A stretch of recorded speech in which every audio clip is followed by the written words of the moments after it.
من جاء بالحسنات فله عشر امثالها ومن جاء بالسیئۃ فلا یجزی الا مثلها وهم لا یظلمون.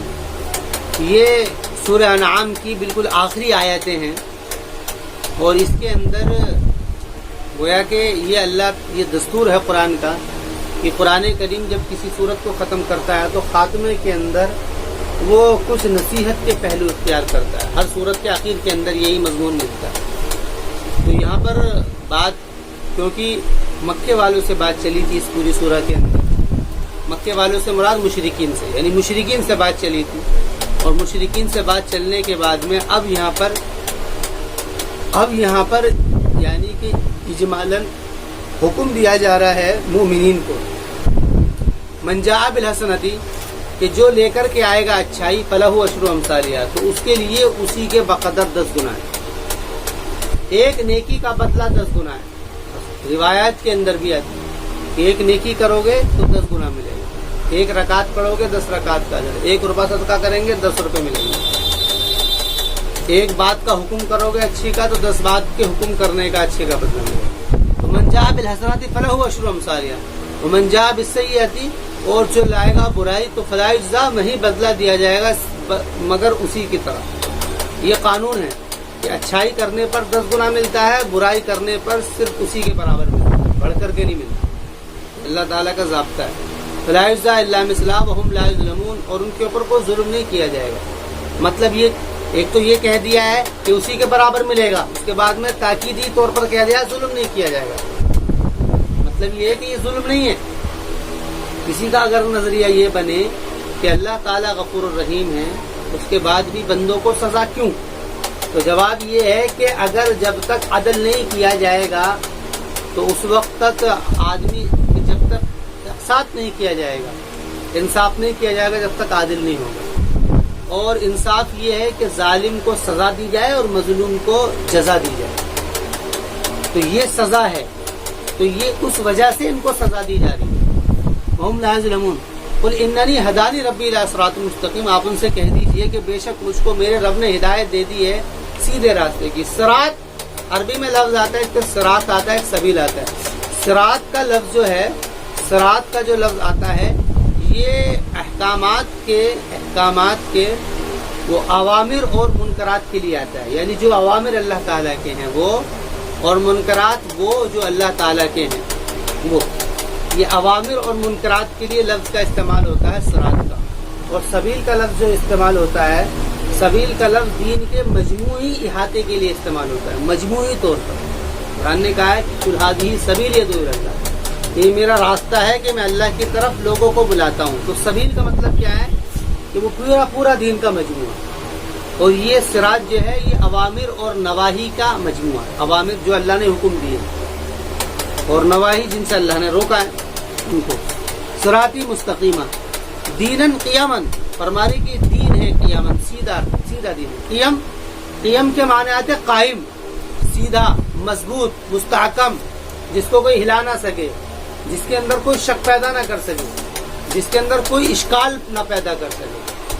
یعنی کہ جتنے بھی اس کے احکامات ہیں ان کے اندر کوئی شک و شبہ کی گنجائش نہیں ہے. دیناً قیاماً، دین کہتے ہیں وہ طریقے کو. دین جو کسی کے اوپر، کیونکہ دین سے بنا ہے، دین قرض، دین کے معنی بھی یعنی کہ جو کیونکہ وہ اس کے اوپر ذمہ ہو جاتا ہے، وہ اس کے ذمہ ہو جاتا ہے، وہ اس کو دینا ہی ہوتا ہے. تو اسی طرح فرماتے ہیں کہ یہ ذمے کی چیز ہے، ہر ایک انسان کے ذمے کی چیز ہے قیاماً، جو کہ سیدھی ہے، مضبوط ہے. ملت ابراہیم حنیفہ، ابراہیم علیہ الصلوۃ والسلام کی ملت ہے حنیفہ جو کہ یکسو تھے. ملت ایک لفظ آتا ہے ملت اور ایک لفظ آتا ہے سنت. اس میں فرق یہ ہے کہ ملت اور سنت جو ہے وہ عام طور سے رسول اکرم علیہ الصلوۃ والسلام کے طریقے کے لیے لفظ استعمال ہوتا ہے، اور ملت جو ہے وہ ابراہیم علیہ السلام. یہ ملت اصل میں ان کے یہاں پر عربوں میں ملت کا لفظ ابراہیم علیہ السلام کے طریقے کو ملت ہی کہا جاتا ہے. اس کے قرآن کریم نے ابراہیم علیہ السلام کے لیے ملت کا ہی لفظ استعمال کیا. اس کے معنی بھی طریقے کی، لیکن اردو میں اس لفظ کا استعمال الگ ہے. اردو میں اس کا جو ہے ملت کا لفظ اردو میں الگ ہے، اس کے معنی الگ ہے، عربی میں الگ ہے. اردو کے اندر ملت کا لفظ جو ہے وہ قوم کے لیے آتا ہے. ملی قومی ملی یعنی کہ قومیت کے اعتبار سے اور ملیت کے اعتبار سے ہم ساتھ رہتے ہیں، تو یہ اس کے معنی میں آتا ہے۔ تو اردو میں اس کا معنی الگ ہے اور عربی میں اس کے معنی الگ ہے۔ ملت ابراہیم حنیفہ وما کان من المشرکین، اور نہیں تھے وہ مشرک، اور نہیں تھے وہ مشرک نہیں تھے، یعنی کس لیے مشرک نہیں تھے کہ انہوں نے شرک نہیں کیا، انہوں نے شرک نہیں کیا ہے۔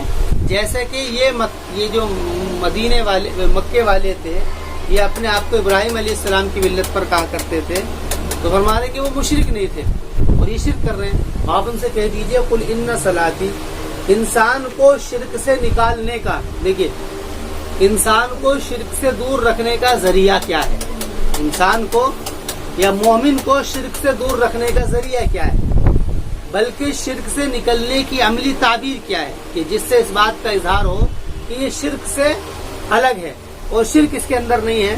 تو قرآن کریم کہہ رہا ہے قل ان صلاتی، آپ ان سے کہہ دیجئے کہ میری نماز پڑھنا، ونسکی اور میری قربانی کرنا، قل ان صلاتی ونسکی، کہ آپ ان سے کہہ دیجئے کہ بے شک میری نماز پڑھنا، ونسکی اور میری قربانی کرنا، نماز اور قربانی، ومحیایا اور میرا زندہ رہنا، ومماتی اور میرا مرنا۔ دیکھیے یہاں پر صلاۃ اور نسک، صلاۃ کے مقابل کا لفظ محیایا ہے اور نسک کے مقابل کا لفظ ممات ہے۔ مطلب یہ ہے کہ زندگی کا جو گزارا ہے، زندگی کا جو گزارا ہے وہ نماز کے ذریعے سے ہے۔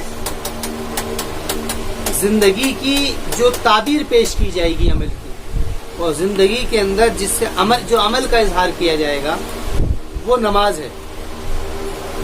مطلب کہ زندگی کے ہر ایک لمحے کے اندر، ہر ایک پہلو کے اندر نماز سے انحراف نہیں ہونا چاہیے، کہ اگر یہ چیز قائم رہی تو اپنے آپ کا مومن ہونے کا ثبوت برابر رہے گا اور شرک سے وہ بچا رہے گا۔ نماز کی ایسی بنیادی حیثیت ہے۔ اچھا، اور نسک اس کو کہتے ہیں قربانی، یہ گویا کہ اپنے کیا ہے جان کا نذرانہ ہے۔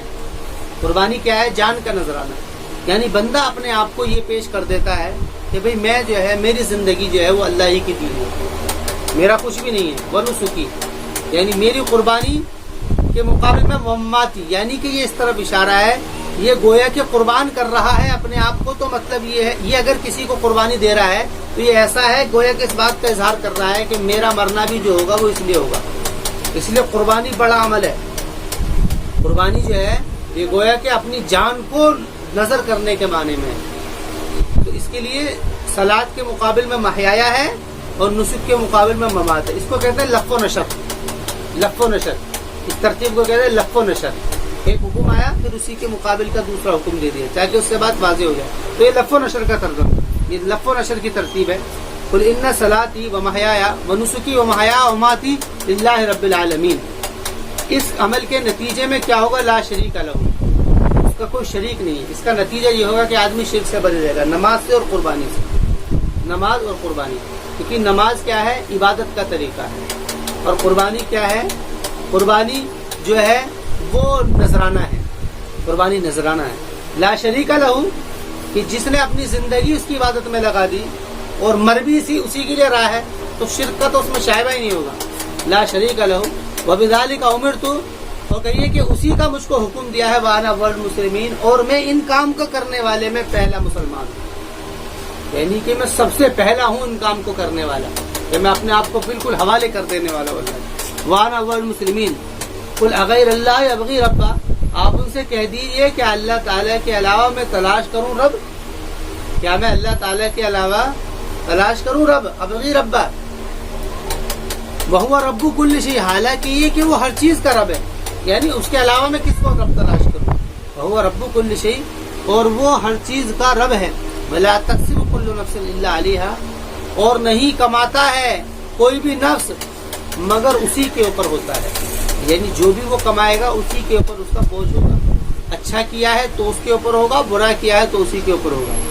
الا علیہا ولا تزر وازرۃ وزر اخری، اور نہیں بوجھل ہوگی کوئی بوجھل ہونے والا دوسرے کا بوجھ۔ ولا تزر وازرۃ، اور نہیں بوجھ اٹھائے گا، یہ اصل میں نفس